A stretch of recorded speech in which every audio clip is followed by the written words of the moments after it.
Welcome to a brand new edition of Problematic Women. I'm Lauren Evans, and hosting with me as always is Virginia Allen. Welcome, Virginia. Lauren, it's good to be here.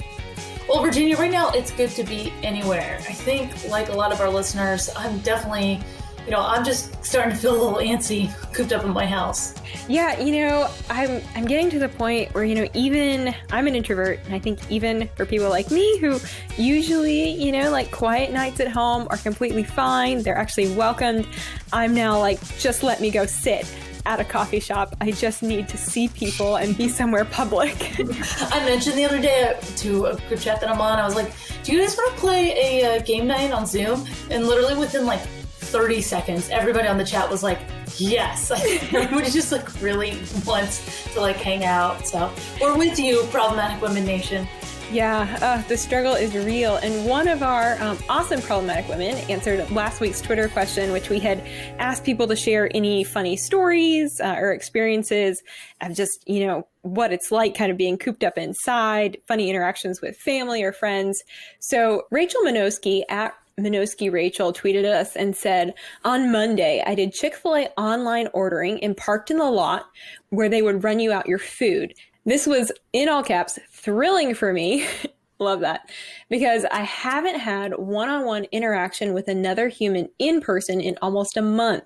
When the employee ran out to give me my food, I started crying and told him that he was the kindest person ever. He promptly sprinted, again in all caps, away from my car. Now I'm nervous for my return to the real world of social interaction. I love it. I know. Thank you, Rachel. It so made me laugh because I can absolutely picture myself doing the exact same thing and thinking, oh my gosh, I'm going to be so awkward when I go back into the real world. I saw a meme the other day that was like, oh, it's trash day. Like, what am I going to wear to take out the trash? It's like these really small things in life are now like a major deal. Like I'm getting all like, putting on the makeup and getting all nice because I have a Zoom call. And it's like, you have to look your best. Well, we do have a new Twitter question for you all this week. So be sure to stay tuned till the end of the show and we will let you know what that is. We love hearing from you all. And before we dive into today's three topics, we wanted to let you know that Virginia and I will be doing a live podcast recording with the Leadership Institute on Monday at 3 p.m. The show will be titled Phyllis Schlafly, the OG Problematic Woman, and we will be discussing the new Hulu miniseries on Phyllis Schlafly and interviewing Schlafly's daughter, Anne Corey Schlafly, about her mom's legacy and what the Hulu series got right and wrong. Well, and unfortunately, it seems that it got a lot wrong. If you're not familiar with Phyllis Schlafly, she was a strong conservative woman who rallied grassroots efforts to oppose the Equal Rights Amendment in the 1970s. Schlafly saw that the Equal Rights Amendment would actually do more harm to women than good.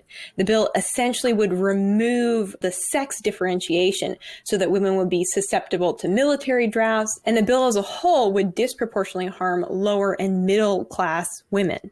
We would love for all of you to join us at 3 p.m. on Monday to learn more about Schlafly and why she did fight so hard to oppose the Equal Rights Amendment. I know myself, I'm so excited for this event. We're going to be interviewing live Schlafly's daughter, Anne Corey, so you will be able to ask her questions. So you don't want to miss it. The link to register will be in today's show notes. But Virginia, enough about next week. What are we talking about this week? All right. Well, we're excited to talk with healthcare economist Dr. Gail Wilensky about how we can save both American lives and livelihoods during the coronavirus pandemic. Heritage Foundation legal fellow Elizabeth Slattery joins us to discuss religious liberty as some churches are still trying to meet in creative ways during the coronavirus.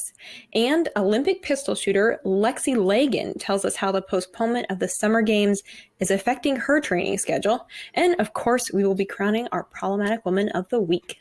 Each week on Problematic Women, we sort through the news to find stories that are of particular interest to conservative-leaning or problematic women, those whose views and opinions are often excluded by those on the so-called feminist left. If you are a problematic woman or just someone who supports strong, independent women, please consider supporting us by leaving a review or a rating on Apple Podcasts and encourage others to subscribe. It really does make such a huge difference. Okay, let's dive in.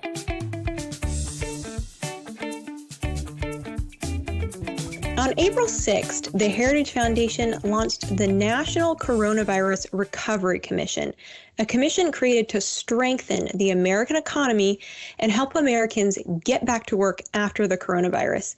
The aim of the 17 commissioners is to save not only lives, but also livelihoods. Casey James, Heritage Foundation president, is the chair of the commission that is composed of leaders and experts in the fields of government, public health, disaster response and relief, academia and education, business, and the faith community. Now, there's 5 steps that the commission has put forth in order to get America back to normal, really. And here to tell us more about those 5 steps and the commission as a whole is Dr. Gail Wilensky, an economist and senior fellow at Project Hope. Dr. Wilensky, thank you so much for being here today. We really appreciate it. My pleasure to join you. Now, you are a healthcare economist, and you have worked with the World Health Organization in the past. You've served in the White House as a senior health and welfare advisor to President George H.W. Bush, and you're an elected member of the Institute of Medicine. We could go on and on with all of your qualifications and your impressive resume, but can you begin just by telling us what exactly a healthcare economist does? That's a good question. It's not a term many people are familiar with. As a healthcare economist, it means that I am trained first and foremost as an economist. I have a doctoral level degree from the University of Michigan, and I'm a health economist because since the early to mid 1970s, I have worked in the area of healthcare and health economics. As a policy researcher, as an academic at the University of Michigan and George Washington University, in government, running Medicare and Medicaid in the first Bush administration, and also being an advisor to Bush 41, and also on a number of commissions since then, including the initial 4 years of the Medicare Payment Advisory Commission, known as MedPAC, and a number of defense-related commissions, either congressionally mandated or from the White House, and continue on the Board of Regents of the Uniformed Services University of the Health Sciences. So it's an unusual mix of government experience, survey research experience, policy research, and a keen observer of what is going on in the economy. Dr. Wilensky, you've been working with Project Hope since 1993. What sort of work does Project Hope do, and what do you do for Project Hope? 2 very different questions. Project Hope is primarily focused on medical education in low and middle income countries throughout the world, and also does some work in the United States as well as elsewhere on disaster relief. In the early 1980s, Project Hope set up a domestic side, a policy research group, which I had initially headed, and a policy journal called Health Affairs, which is now available both in print and online to supplement the very practical-oriented work it had been doing primarily internationally. Interesting. We love hearing a little bit about your background and experience, but we do want to jump in and talk just a little bit about the commission and really what you all are doing. So you're one of the 17 members on the National Coronavirus Recovery Commission. Can you explain the mission of the commission and what your role is? The commission's focus is on helping the country understand something about the spread of the disease, the testing and reporting and tracing of the disease, and what it would look like if we were to return to a more normal level of business activity, what it means to be able to continue building on the science, and what it means to have continuing U.S. leadership as part of the economic recovery. And obviously, all of us in the United States and around the world would like to reduce the likelihood of future pandemics. So with this pandemic, we're stuck between a bit of a rock and a hard place because we want to keep the American people safe, but we also need to reopen our economy. Can you explain how these two objectives are so dependent upon one another? People sometimes forget that people's health and well-being doesn't just depend on their physical health. It also depends on their economic well-being. I spent 3.5 years on a World Health Organization commission on the social determinants of health. And what that was all about was recognizing that people's health depends on the access to medical care at particular points in their life when they need access to medical care, but equally important depends on work opportunities, on the conditions where they live, on the circumstances in which they work and they spend most of their lives, and that these are very much integrated. If you want to improve health, not necessarily maximize health, that health is one element of our lifestyle, but improve and have good health, you can't ignore these other aspects, these social determinants of how we live and work and spend our lives. Now, you all on the commission, you've laid out 5 steps that's kind of in series to where, we can really kind of get America back to a place of strength and strengthen the American economy. Could you just walk us through what those 5 steps are? What I think is the first step is that we need to slow the spread of the virus while we are expanding testing and reporting. That really is the first line of business to calming fears and also providing some assurances to the American public that there is an understanding about how important stopping the spread of the virus is. But we also understand that we have absolutely need to return to a more normal level of business activity and that we need to do so at a regional and local level and by using the best scientific data that is available. Not all places in the country are getting hit at the same rate and at the same time, and not all places in the country are likely to recover at the same rate and at the same time. And what might make sense for low-density states like North and South Dakota or Wyoming might be inappropriate for the middle of Manhattan. We are a big country with a lot of diversity at every level, and that's going to impact how we have a sensible recovery. This is definitely not a one-size-fits-all solution. In addition to returning to a more normal level of business economy, we want to make sure that we continue with the science. We're learning a lot about the kind of diagnostic tests that are needed, and we need to be able to make sure that proven therapeutics, emphasis on proven, are adopted and expanded as quickly as possible.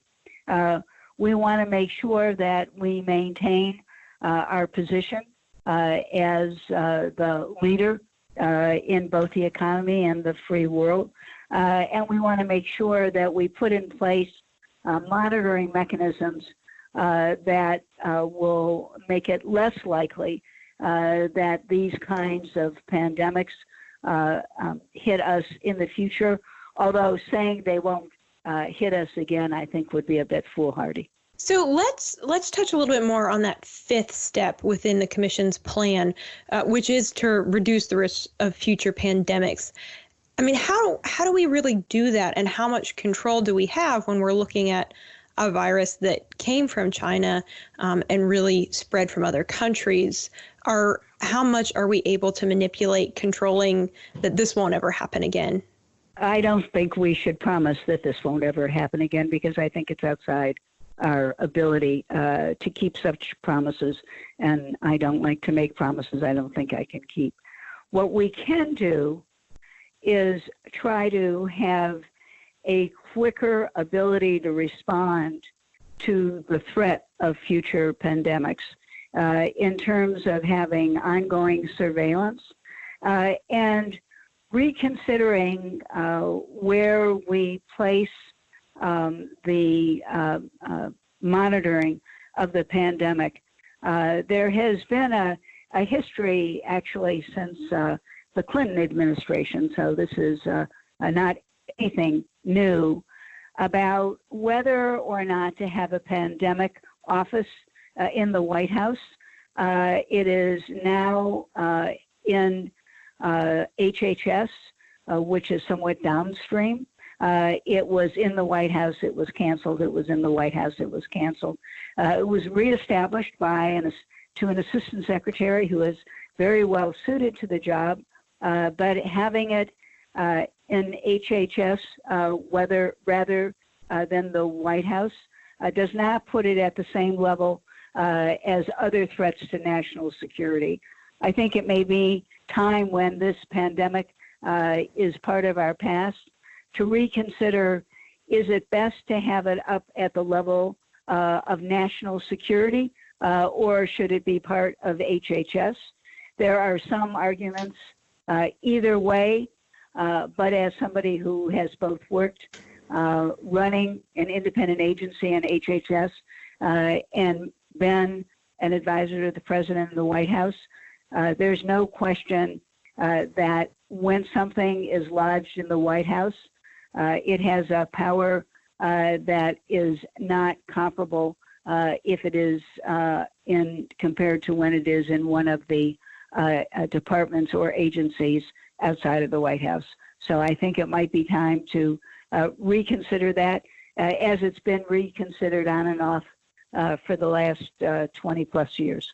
Dr. Wilensky, America will get over coronavirus eventually. What is society going to look like, and what will be our new normal in America? I don't want to make it sound like I think it is going to be months and months until we get over this. I expect the economy to start reopening in the next 6 to 8 weeks on a staged basis. I think people ought not to think about it as being a light switch and there will be a magic date on which all of the country opens on the same point.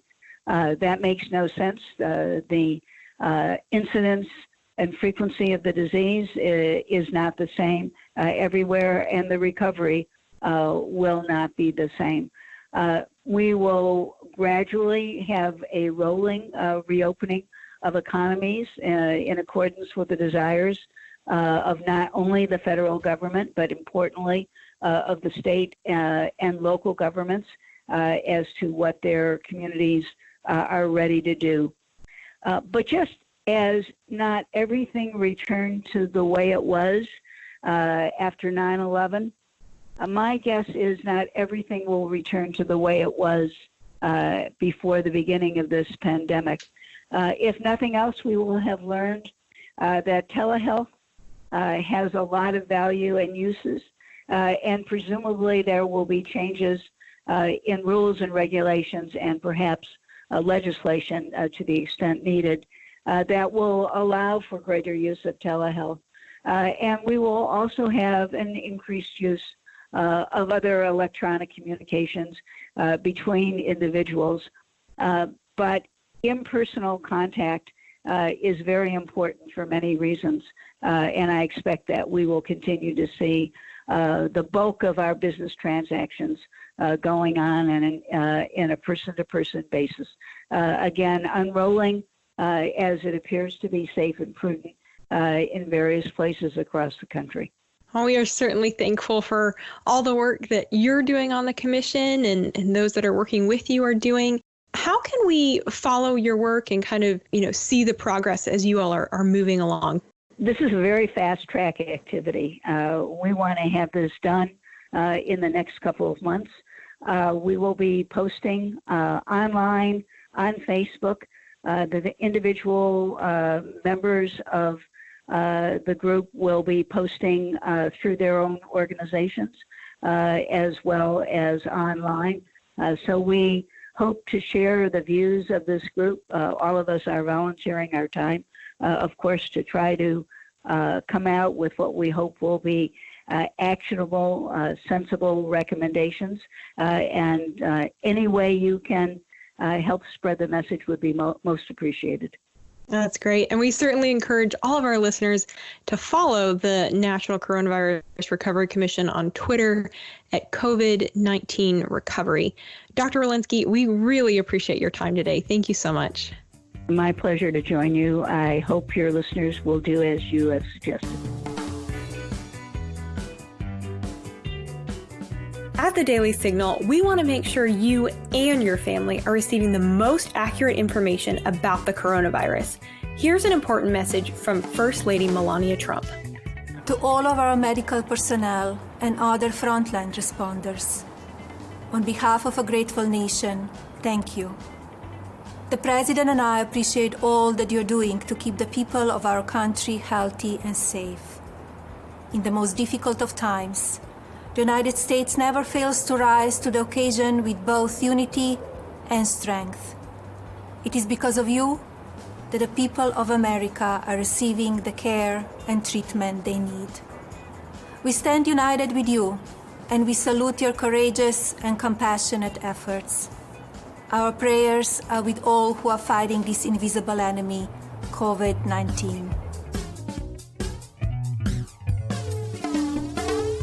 This past Sunday was Easter Sunday, one of the biggest holidays of the year for Christians. However, due to COVID-19, celebrations looked very different this year.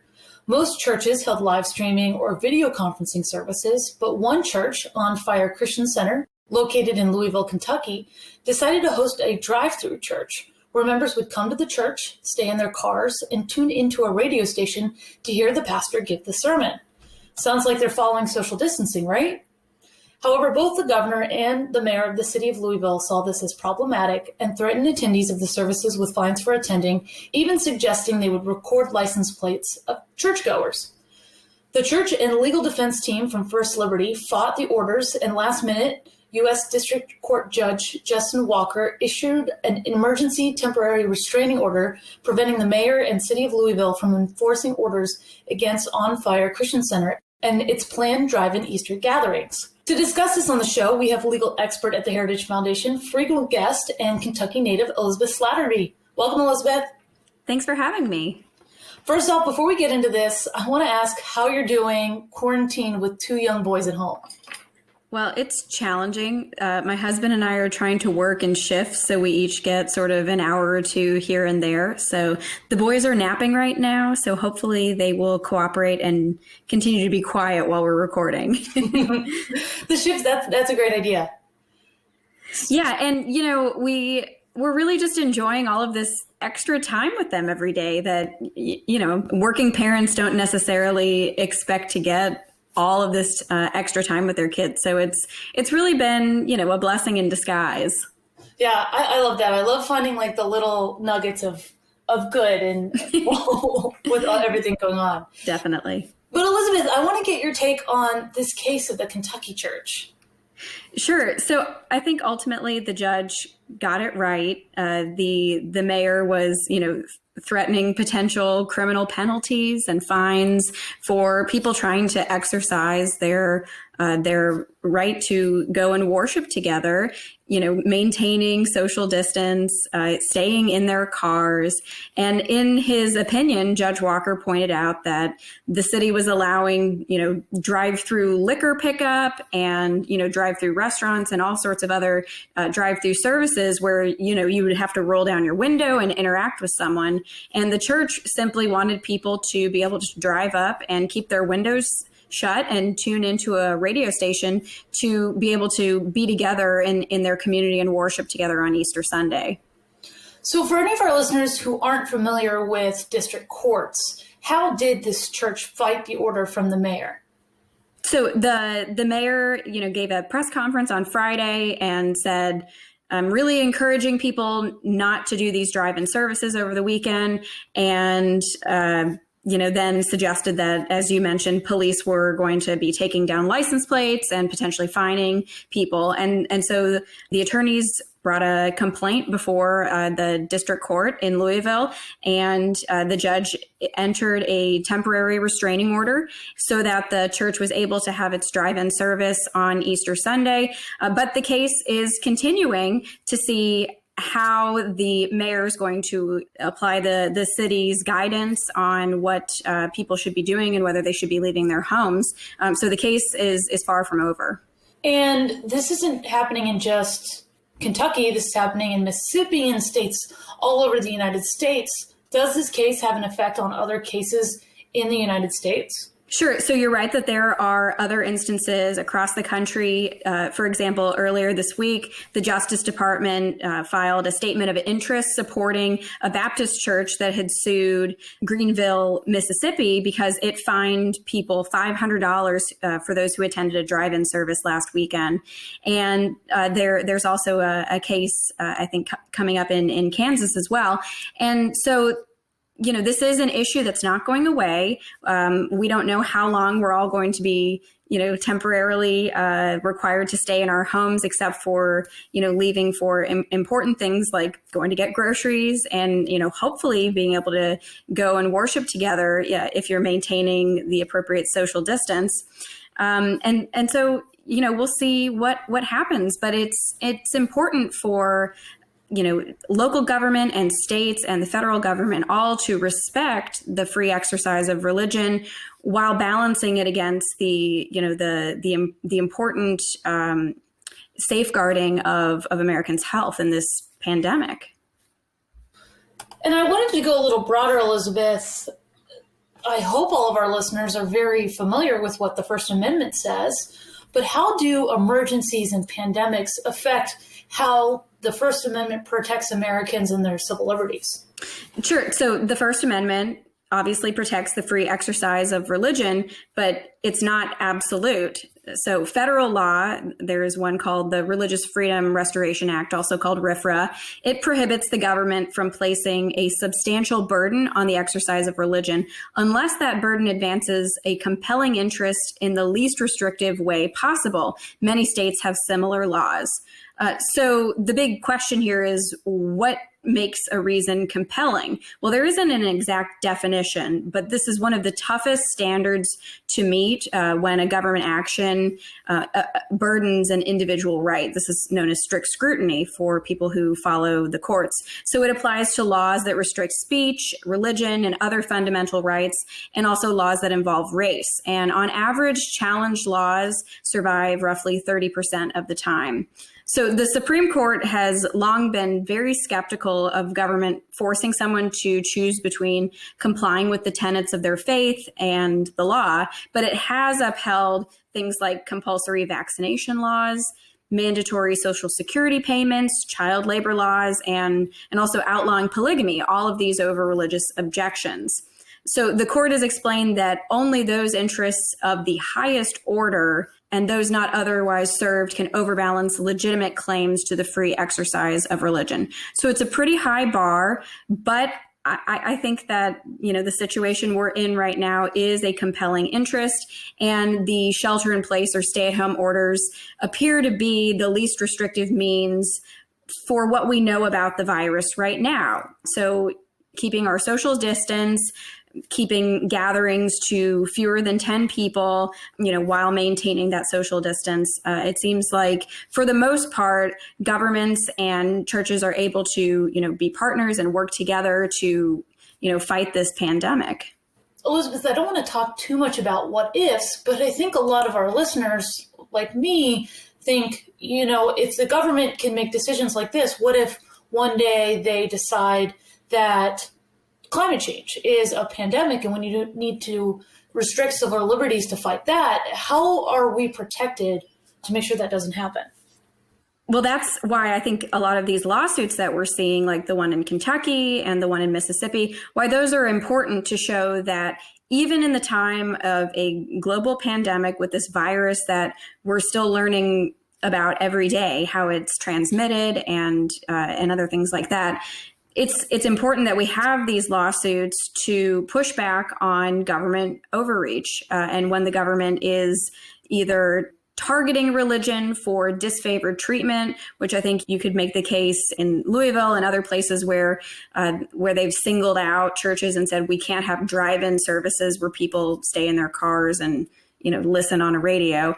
So I think what happens with these cases will be an important bellwether for emergencies like this in the future. Well, Elizabeth, thank you so much for your time today. Your very coveted nap time today. If you're tired of high taxes, fewer healthcare choices, and bigger government, it's time to partner with the most impactful conservative organization in America. We're the Heritage Foundation, and we're committed to solving the issues America faces.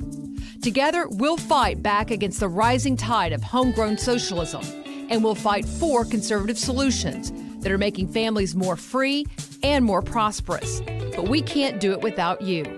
Please join us at heritage.org.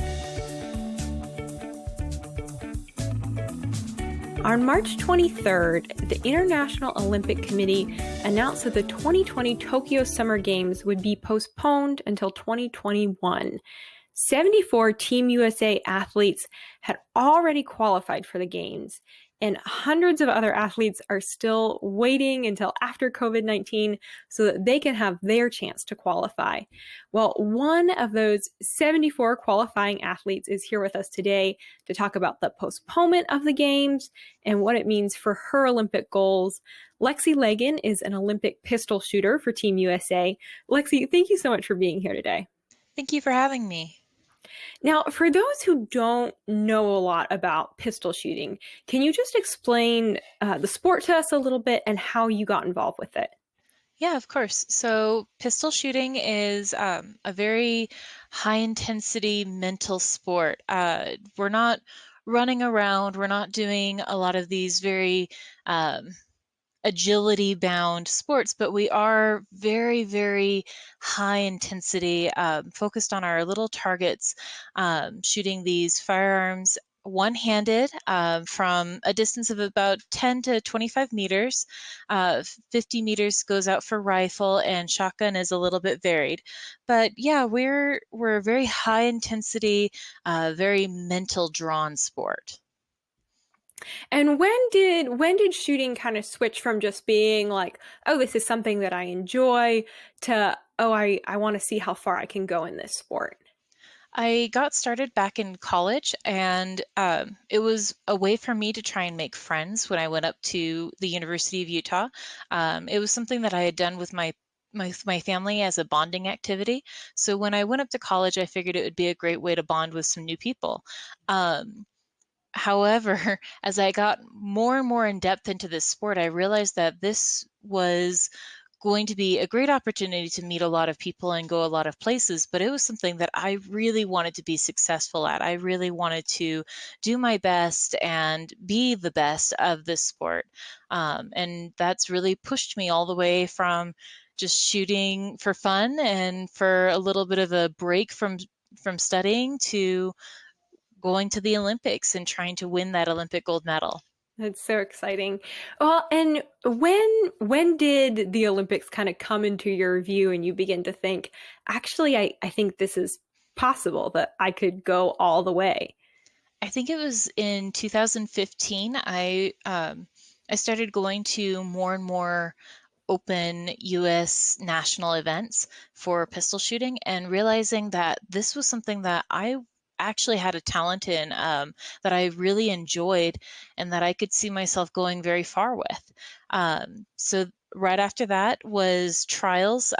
Trials started in fall of 2015 for the 2016 Rio Olympics. So I tried my hand at it. I didn't really anticipate myself doing as well as I did. I was one of the alternates for women's air pistol for 2016. And for only having really just barely dipped my toe in the water of this sport, it was very exciting to see myself do so well at that particular trial. After that, I knew that I wanted to go for another Olympic trial, see how well I was progressing, and then reevaluate from there. And it seems like I really want to stick with the sport for a little bit longer. So I'm very excited. Yeah. Well, and so you have already qualified for the 2020 games. What is kind of the preparation that goes into preparing for that qualification? It takes quite a bit. You really start prepping as soon as the Olympic trials for the last Olympics are over. So from 2016, when I had the placement of being an alternate, I realized that this was going to be a thing. I started working with the national coach at the time, and I made up a training schedule for that would be adaptive for my life in college as well as my life in shooting. Then when I graduated in 2017 from the university, I moved out to the Olympic Training Center that summer and started really digging deep in and trying to get ready for World Championships that happened in 2018. It happens every 2 years, offset by the Olympics. So it really starts back then. World Championships is the first opportunity to qualify an Olympic quota spot, which is like winning a ticket for the country to go to that particular sport, but it doesn't put your name on it. So getting those quota spots is critical to be able to go to the Olympics, even though it doesn't necessarily say I'm going to go. So from there, I worked really hard. I didn't do as well as I was hoping in World Championships due to an injury, but I recovered from it and got myself buckled down for the Championships of Americas in Guadalajara late 2018, and that's where I won my Olympic quota for women's sport pistol. And I do say my Olympic quota because I knew from that moment, like, this is mine. I want to win this back. I want to go to the Olympics with this quota.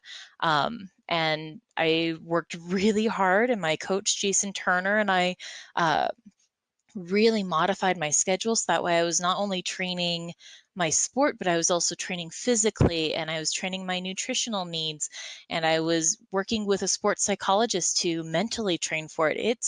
It's an entire lifestyle to get ready for the Olympics. So then when the Olympic trials finally started up in 2019, I felt like I was prepared for them, and I did really well. I put myself in a really nice position. I had a good lead going into the second part, which happened back in February this year. And I ended up winning my Olympic trials in February by almost 40 points, which is pretty significant in my sport, where a half a point can make or break the difference between a gold medal and a silver medal. A 40-point win is huge. So that really solidified for me, like, I am ready for the Olympics. I know where I'm standing, and I felt very prepared for this year up until they started canceling some of the competitions that my coach and I were going to use as training leading up to the Olympics. So what was kind of your first thought or reaction when the International Olympic Committee came out and said, it's official, we're postponing until 2021? At the time, when they finally said that we were going to postpone, I felt very comfortable with it. I knew that that was a good decision that would be beneficial to not only myself, but many of the other athletes in the shooting field. I was very upset right after Olympic trials, listening to some of the competitions that were being canceled, and knowing that I would still need to be completely prepared and ready for the Olympics, regardless of how many competitions I had. It was frustrating and disappointing because it felt like I wouldn't get all of the preparation that I would need for this Olympics. So having the Olympics delayed and postponed, it kind of reset all of those feelings, because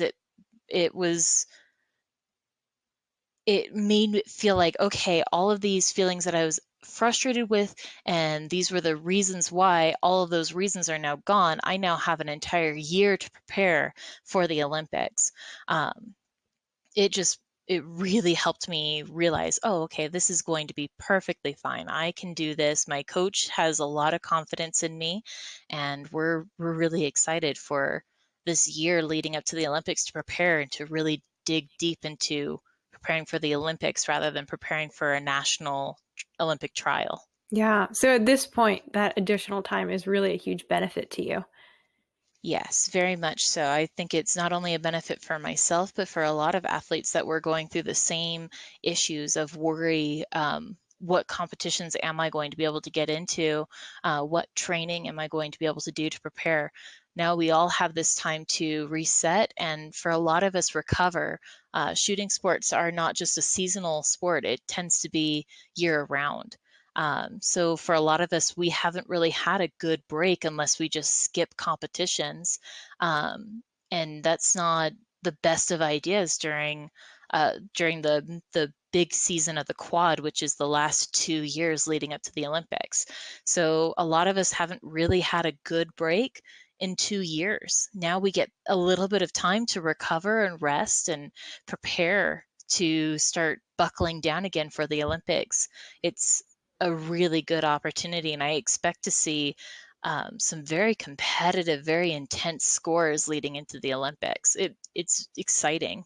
That is exciting. Well, and even though we're all, I know, disappointed that we don't get the Olympics this year, we're certainly happy for you and so many other athletes who, like yourself, are really going to take advantage of this additional time to train and prepare. But, in light of that, we do want to give you sort of a virtual award, I guess, on today's show, since, you're not going to get to compete in 2020 for a gold medal. So we're going to give you the highest award that on Problematic Women we can give you, which is crown you our Problematic Woman of the Week. And, Lexi, you are so driven and you have so many just incredible skills, and not just your actual skills of being able to shoot, but that takes an amazing amount of drive and determination to advance really that far in any skill. So I do just want to ask you, what would be your advice to anyone listening today who maybe has an interest in, a certain sport or a skill? Maybe they want to start a business or a nonprofit, but they're intimidated. That's a big step. What encouragement would you offer them that's maybe something that has been a driving force for you? Well, first, thank you so much. That's very exciting. I've never been titled with the problematic woman, but I'll definitely have to brag about that with my parents. But for me, I think one of the biggest things that have helped me so much in getting from where I was at the beginning of my shootings to where I am now was understanding that it's okay to ask for help and having a lot of compassion for myself when I do have mistakes. There's definitely been lots of ups and downs for me. And one of the biggest things that has helped me is having that compassion and saying, hey, I don't understand this, or this wasn't my best performance or competition. But that's okay, because I'm going to do this to make this better, or I'm going to try harder with this particular issue.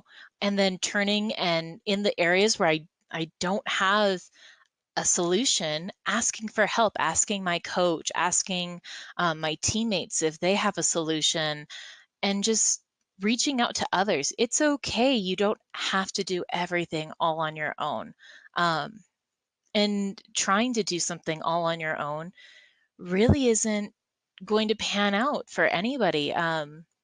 There are a few unicorns, I guess, amongst us that can somehow shoulder all of that all on their own, but it's very, very difficult. And it's difficult even asking for help sometimes, but it's probably not as difficult as trying to shoulder everything on your own. So that's always been my biggest thing, is having compassion for myself when I do make mistakes, and having the humility, I guess, to reach out for help. And then I guess the third thing, because everything comes in triplets, it's making sure that you are grateful for that help and showing your gratitude to others and showing your gratitude to, for me, it's for my Heavenly Father for blessing me with all of these skills and talents, and the blessing of having these people surrounding me to help me get through all of these different problems and issues and obstacles that sometimes come into my way. So I think that's kind of my big three is compassion for self and humility to reach out and ask for help, and of course having gratitude for the things that have been given to us. I love that. You can't see me, but I have this huge smile on my face right now because like that's so good and you're speaking truth. So thank you. Lexi, we really appreciate you coming on and just sharing a little bit of your story with us. And we're certainly all going to be watching in 2021 when we finally get to the Olympics, and we will all be rooting for you. So thanks so much. Thank you so much. It's now time for this week's Twitter question. Thank you so much to everyone who has been tweeting at us. We really do love hearing from you. So this week's question is, what is a weird or funny habit that you have started since COVID-19 hit? You can tweet at The Daily Signal and make sure to use the hashtag Problematic Women so that we'll see your tweet. And when we do, we will read it on the show. So I will go ahead and go first. I'll embarrass myself first. Thank you, Lauren. I, for some reason, have like 2 or 3 times now fallen down a, YouTube black hole of watching like short documentaries on closed Disney and Universal rides. I don't know why. It's just bizarre, but it's super interesting. How did you first stumble upon that? So my dad made me watch Jaws because I've never seen it. And, growing up in Florida, we went to Universal a lot. And I was like, I have... Actually, the first time I ever rode that ride, it's terrifying, and my parents told me that it was just a nice boat ride, so I thought that it was all real, and I couldn't go in the bathtub for a week. But we went a ton of times after that, and I was like, I just wondered how the ride was like the movie, and so I looked up on YouTube to see if somebody had taken their phone on the ride, and of course they did. But not only that, like somebody made a whole documentary about. I guess they made it first and then it didn't work. So they had to spend another $30 million to fix it. And yeah, it's just really fascinating how the electronics and the production behind those rides. Wild. Well, I'm glad that you're finding some entertainment from that, Lauren. Well, also, don't forget to sign up for our live Problematic Women recording with the Leadership Institute at 3 p.m. Eastern on Monday. It's going to be a great show, and you don't want to miss it. We will be sure to put the link for both the show that you can sign up for on Monday and our Twitter question in the show notes for today. And with that, that's going to be it for this week's edition of Problematic Women. Join us next Thursday morning for a brand new edition. And in the meantime, please subscribe and share. Conservatives need your support in the podcast world, and we would greatly appreciate a 5-star review on Spotify, SoundCloud, iTunes, or wherever you get your podcast. It really does make a difference. Well, we hope to see you all on Monday on the live show, but we hope that you have a great rest of your week and a wonderful weekend. Problematic Women is brought to you by more than 500,000 members of the Heritage Foundation. It is a product of the Daily Signal produced by Lauren Evans and Virginia Allen. Special thanks to our editor-in-chief, Katrina Trinko. We produce Problematic Women in remembrance of our dear friend and former co-host, Bree Payton.